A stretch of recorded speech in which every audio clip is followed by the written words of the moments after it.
पे पहुंचे तो लाइन लगी थी याचकों की। जरासंध जो भी ब्राह्मण जो कुछ मांगते उनको दे करके संतुष्ट कर रहा था कि जाकर के लाइन में तीनों साधु का वेश बना करके बैठ गए। जब बारी आई तो कन्हैया जी सबसे आगे थे, उनके पीछे अर्जुन और उनके पीछे भीम। तो जरासंध पूछने लगा, बताओ भैया क्या लेना चाहते हो? कन्हैया जी साइड में हटे और कहने लगे, अर्जुन से मांग लो, क्या मांगना चाहते हो? अर्जुन कहने लगे, हमें मल्ल युद्ध दे दो। जरासंध कहने लगा, मल्ल युद्ध? याचक तो कोई मल्ल युद्ध नहीं मांग सकता, युद्ध नाम की चीज तो क्यों मांगेगा? तुम अपने असली रूप में आओ, कौन हो और क्या मांगना चाहते हो, मैं तुम्हें वो ही दूंगा। ये जरासंध का वचन है, पीछे नहीं हटेगा। आज मेरे गोविंद अपने स्वरूप में आ गए, अर्जुन और भीम भैया भी अपने रूप में आ गए। तो जरासंध कहने लगा, देखो ये जो सामने खड़ा है ना, ये तो रण छोड़ है, माखन चोर है।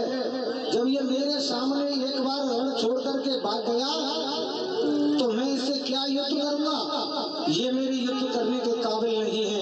और रही बात अर्जुन तेरे शरीर में 1.5 पसली का शरीर है, तू मुझसे युद्ध क्या करेगा?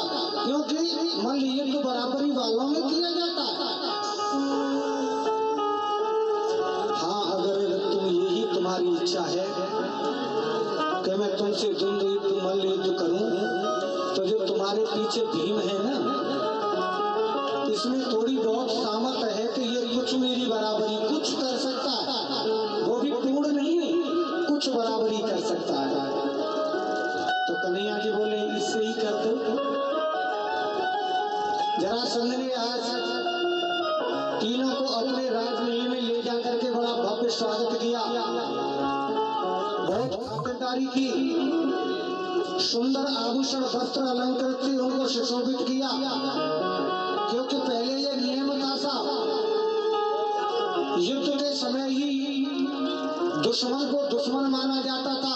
अगर दुश्मन युद्ध के पहले और युद्ध के बाद अपने घर आ जाए तो उसकी खातिरदारी एक मेहमान की तरह की जाती थी।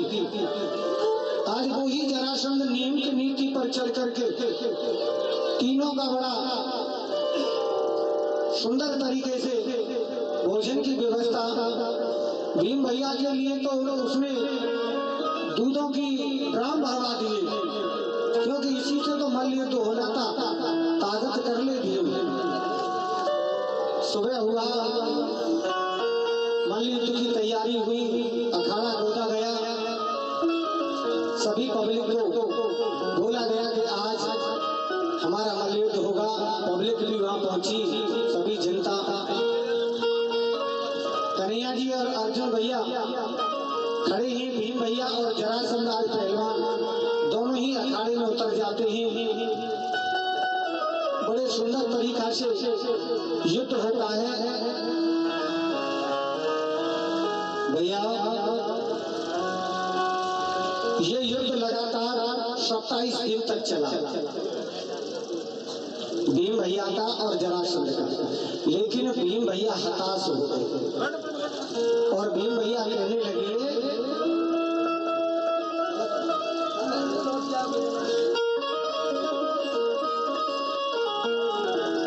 भीम भैया कहने लगे कन्हैया जी की तरफ इशारा करके, प्रभु इसने तो मेरी सारी नस नस को तोड़ डाला है, अब मेरे बस की बात नहीं कि मैं इससे युद्ध कर सकूं, मेरे सारे बल थक चुके हैं। कन्हैया जी कहने लगे, भैया हिम्मत मत हारो, हिम्मत मत हारो, हम तुम्हारे साथ हैं ना। कहने लगे, तुम क्या करते हो? खड़े खड़े तमाशा ही तो देख रहे हो, शरीर तो मेरा टूट रहा है, इस दुष्ट ने